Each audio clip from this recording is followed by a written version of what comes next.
FA-50 12대를 추가 검토하고 있으며 다목적 전투기인 KF-21도 고려하고 있다. 지난 15일 필리핀 공군 대변인 메이나드 마리아노 대령이 한 말입니다. 이번 광복절에 대한민국 공군의 블랙 이글스가 필리핀 세자르 바사 공군기지에서 필리핀 공군 창군 75주년 기념과 양국 간 우호를 증진하는 에어쇼를 열었습니다. 이 에어쇼는 필리핀에서 30여 년 만에 거행되는 에어쇼로 큰 주목을 받았습니다. 먼저 블랙 이글스가 필리핀 영공에 진입할 때 필리핀 공군의 FA-50이 호위 비행을 하며 깊은 환대와 예우를 표했습니다. 아시다시피 필리핀은 2014년 한국의 경전투기 FA-50 12대를 구매하여 2017년에 전력화했습니다.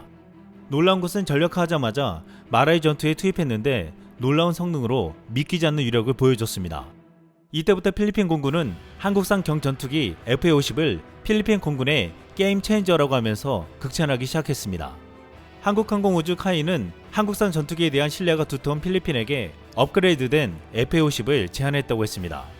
여기에 주야간 표적 식별 장비인 스나이퍼 포드를 장착하고 레이저 유도폭탄 운영 능력 및 임무 시간과 작전 반경이 대폭 늘어나게 개량하겠다고 했습니다. 그런데 필리핀 공군 대변인이 다목적 전투기인 KF-21도 고려하고 있다는 말에 전세계 이목이 쏠리고 있습니다. 필리핀 공군은 자군 공군력의 현대화를 위해 FA-50PH를 도입하기 전부터 진행했던 공군 차세대 전투기 도입 사업, 다목적 전투기 MRF 사업을 진행하고 있습니다.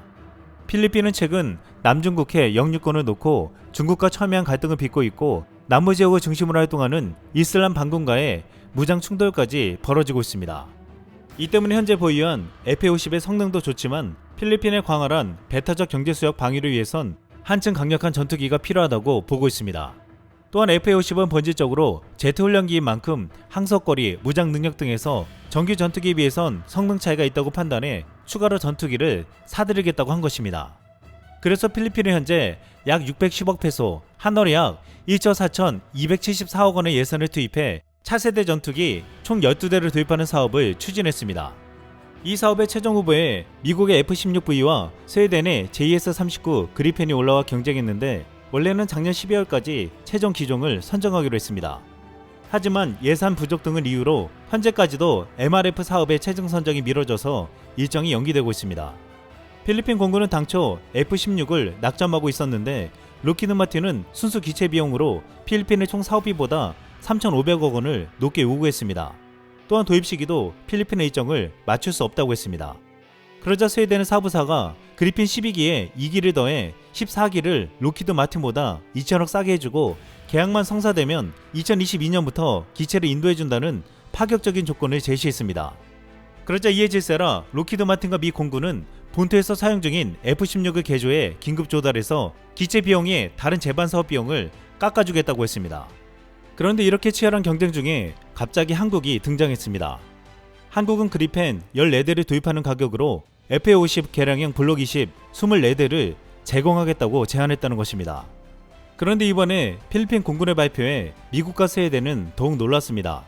한국은 아예 다목적 전투기 사업에는 FA-50이 아닌 KF-21을 제안했고 필리핀 공군은 공식적으로 KF-21까지 고려하고 있다고 발표한 것입니다. 지금 한국이 필리핀에서 록히드 마틴과 사부사의 경쟁에 끼어들어 완전히 판을 깨버리고 있다고 했습니다. 한국은 지금 이처럼 FA-50을 먼저 팔고 여기에 KF-22까지 수출하는 계획을 전략적으로 펴고 있습니다. 그런데 필리핀에서 급하게 전투기를 도입하려는 이유는 중국을 견제하기 위해서라고 했는데 KF-21은 중국 지형을 공략할 수 있는 놀라운 기술까지 가지고 있다고 했습니다. 과거 한국 공군은 적어도 침투 비행을 거의 포기한 상황이었습니다. 우리 공군이 운영하는 전투기는 저고도를 날 수 있는 기술이 없었기 때문입니다. 하지만 KF-21 보라매를 위하여 저고도를 날 수 있는 지형 추적 모드 TF가 개발되고 있습니다. 북한을 상대로 이 기술은 거의 필요하지 않지만 강력한 대공망을 갖춘 주변국들을 상대로는 TF 모드를 통한 저공 침투 능력 및 저고도 매복 능력이 굉장히 중요하다고 했습니다. 특히 중국을 상대로 TF 모드를 통한 공격은 상당히 위력적일 것으로 보이는데 KF-21이 적어도 침투 비행을 한다면 저고도에서 전투기를 매복시킨 상황에서 적기가 나타나면 곧바로 상승해 미사일을 발사한 후 빠르게 강해 적의 레이더에서 사라질 수 있다고 했습니다. 즉 아무리 철저한 방공망이 있다고 해도 이를 탐지할 수 없는 저고도 공격 기술로 치고 빠지기가 가능해진다는 것입니다. KF-21에는 고전적인 제어법이 아닌 가장 최신 기법인 NDI를 적용할 예정입니다. NDI는 설계자가 원하는 제어 입력을 산출하는 비행 제어 법칙인데 항공기의 응답 특성을 요구 성능에 맞춰 적절한 응답이 나오도록 설계할 수 있으므로 넓은 비행 영역에서 균일한 비행성을 확보하여 항공기의 안정성을 보장함과 동시에 최적의 기동 성능을 확보할 수 있다는 장점을 갖고 있습니다. NDI에는 모델 기반과 센서 기반이 있는데 그 중에서도 KF-21은 모델 기반 NDI 제어 기법을 기반으로 하면서 센서 기반 NDI를 병행 혹은 보조하여 개발하는 것을 검토 중입니다.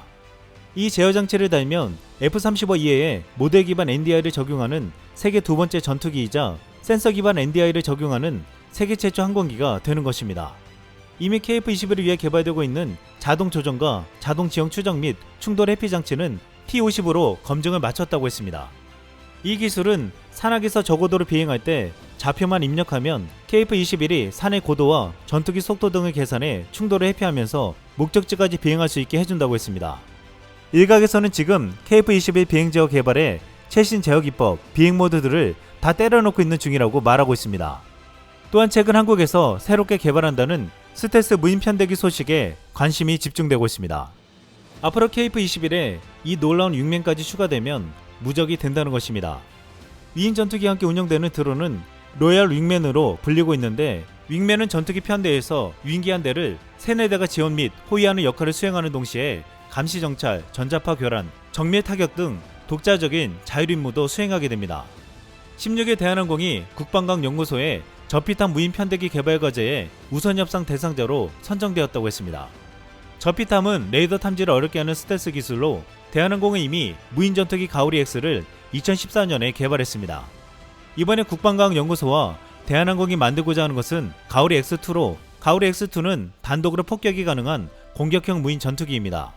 마 0.8의 속도로 10시간 이상 채공이 가능하기 때문에 미니 B2 폭격기라고 불리고 있습니다. 실제로 B2 폭격기는 미국의 3대 전략 무기로 가오리 모양처럼 생겼습니다.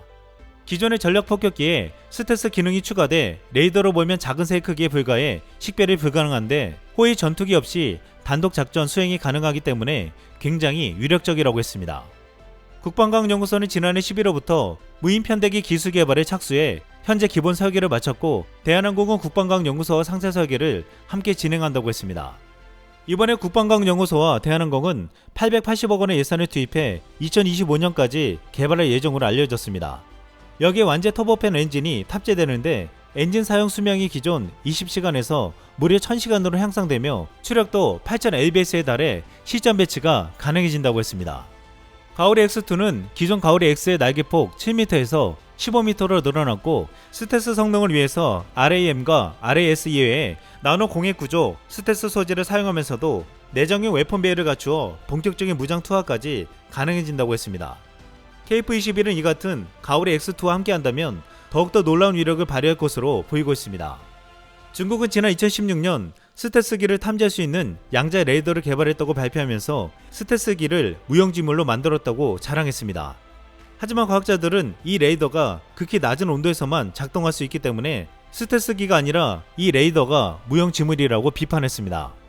중국은 이처럼 스텔스기도 제대로 탐지할 수 없지만 얼마 전 자국에 스텔스기도 쉽게 탐지되어서 망신을 당한 바 있습니다. 중국은 최근 헐리우드에서 만든 탑건이 전 세계적으로 흥행하자 자신들이 만든 5세대 스텔스 전투기로 영화를 제작한다고 했습니다.